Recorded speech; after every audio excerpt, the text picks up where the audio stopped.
Welcome everyone, welcome to Governing for Good, our groovy new title. And I really join with Kate in welcoming both the people in the room, the people online, particularly some people from overseas are joining us, so that's really fabulous. And I did say to staff earlier this week that I was really excited for this week. Maybe they didn't have quite the same vibe as I had, but it's a week of all things charity and governing for good. And today we're building on the Feast of Charity Law discussions that happened over the last day and a half. And we very much enjoy always working with the Charity Law Association of Australia and New Zealand. So thanks very much to the academics and advisors who are also backing up from that event today. I'd also like to welcome my Treasury and State and Territory colleagues. Having the State and Territory regulators on a panel today is really helpful, and we're also meeting as a group at the end of the forum. And it's very rare for most of them to be in person as a group, so it's great that it's happening for the forum, and they're also coming to our advisory board meeting in person tomorrow. And they're attending in their new ex officio role, which is a really great development. Which brings me to acknowledging the ACNC advisory board members, those who are in the room, thank you very much, and those online.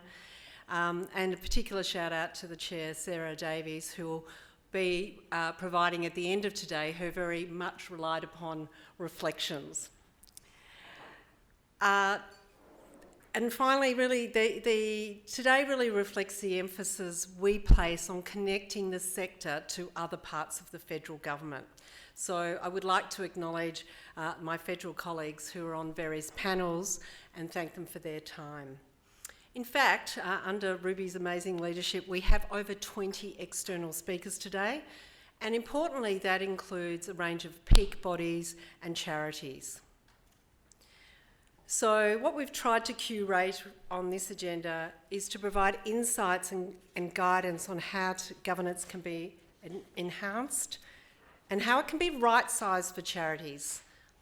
And we look forward to the questions that you will have for the amazing talent that we've amassed. As Kate said, those of us in this room are on Wurundjeri land. And I think it's fitting that the Wurundjeri word for welcome is Wominjeka. And this word invites us to come with purpose. And I think we're all here for the purpose of supporting good governance in charities. But why does good governance matter? I know many of you have heard me say that it matters because it is the underpinning for public trust and confidence. When its survey results on trust and distrust in Australian charities was released, Michelle Levine, who's the CEO of Roy Morgan Australia, made a key observation. She said, trust is critical because it bridges divides, which helps individuals and organisations to navigate uncertainty and complex challenges with confidence and shared purpose, which she notes is even more important in an increasingly fractured world. Charities are in every part of our lives, be that working on a national or international scale, delivering vital health services, contributing to research and innovation and providing education, advocating and working to improve the quality of public debate on an incredibly broad range of matters that shape our lives and communities. And certainly, as our data shows, as a major contributor to our economy, employing nearly 11% of the paid workforce. But at a more local level, charities are the stitching that make up the fabric of our communities, providing essential services to suit the different communities in the different places with unique needs, filling unseen gaps that may exist in larger scale services and supports. Charities play that critical role reinforcing social connection, a role that government and business cannot fill. The ACNC has a role in this ecosystem, and part of the ecosystem for supporting healthy and well-governed Australian charity sector. So in the remaining few minutes of my speech, I just wanted to give some reflections from the last year of our work. And so much when I was thinking about this, of our work involves working with other regulators, be that to focus on streamlining reporting, be that on compliance matters, be that to ensure the best guidance and support for the sector on key issues. Now, critical here is obviously the ATO, because the link between charity registration and the determination of taxation concessions. With the self-assessing reporting measure, support from the ATO Commissioner for additional staff, and thankfully, really strong engagement with us from about 80 sector peak bodies, has already shown benefit in the preliminary end-of-year figures that we have. So, at the end of this financial year, we have registered the highest number of charities ever, over 4,600.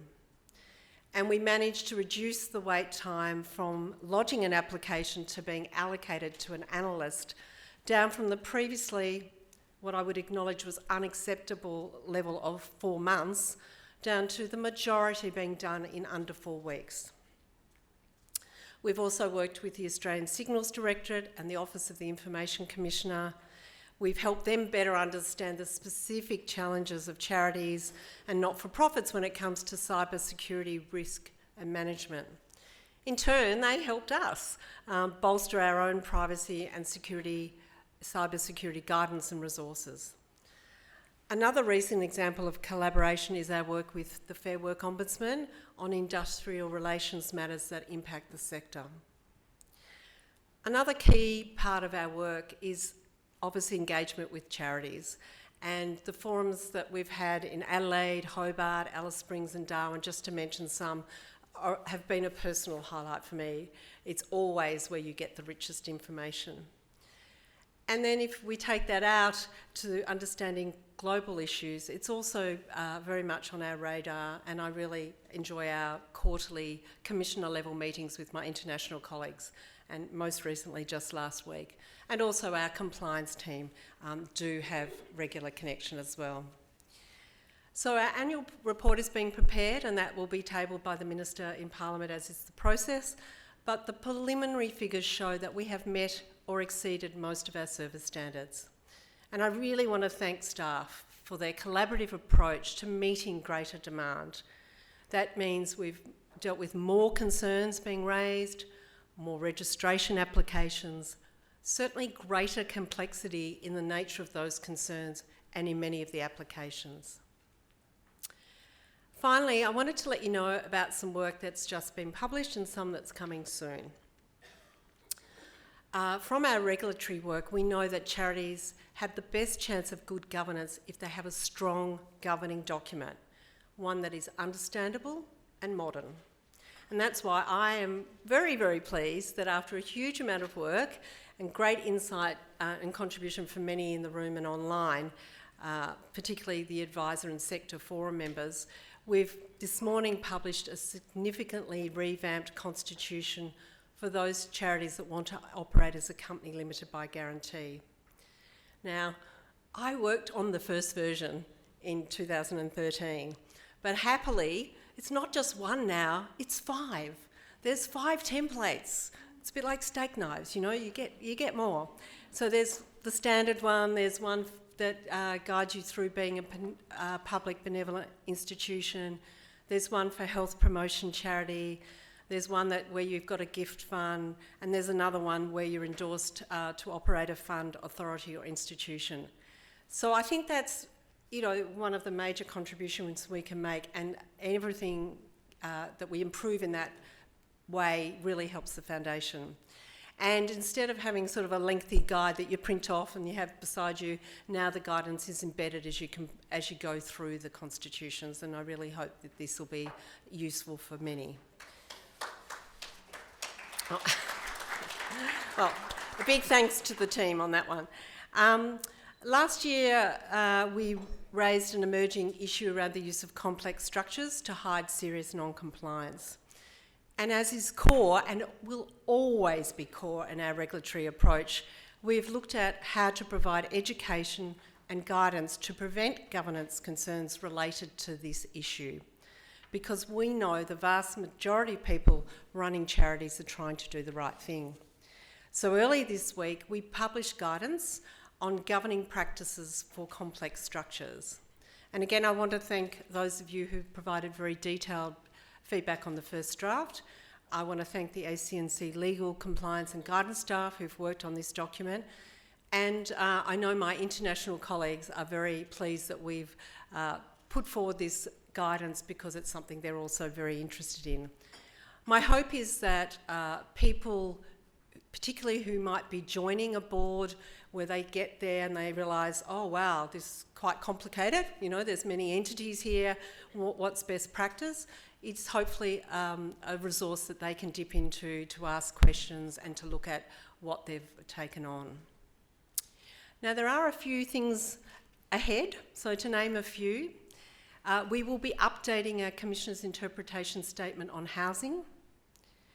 We will be trialling new ways to make our website more accessible, particularly to non-English speaking, the non-English speaking audience and those who prefer the spoken word.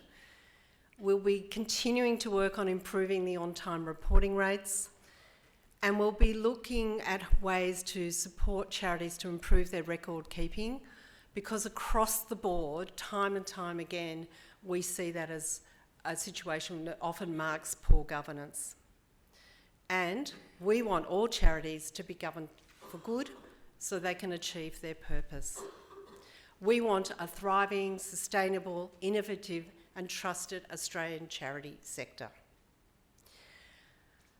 My next job is to hand over to someone who's not in the room. So I have previously handed over to him in the room. So I'm handing over to the Assistant Minister for Productivity, Competition, Charities and Treasury, Dr. Andrew Lee. Now, he's got a good reason. Parliament's sitting, so that's fair enough. But we're very grateful that he did a recorded video message for us, which we'll play. Just reflecting, I went back to his maiden speech, and he spoke about the deep roots of optimistic experimentation in our nation and the need for modest reformers willing to try new solutions. And it made me remember that there are really fantastic examples of the spirit of innovation in the sector. Many charities are driven with that in mind, finding solutions on the smallest of budgets and relying so heavily on the drive of their volunteers. So I'm sure that when I've said that, and many of you will have noticed already, that our Minister has a new word in his title called productivity. And the advisory board that's meeting tomorrow has that on its agenda, and I'm sure we're all very eager to see how the nexus between innovation, productivity and purpose will unfold. So I'm going to hope that the magic works and hand over to our Assistant Minister. Thank you.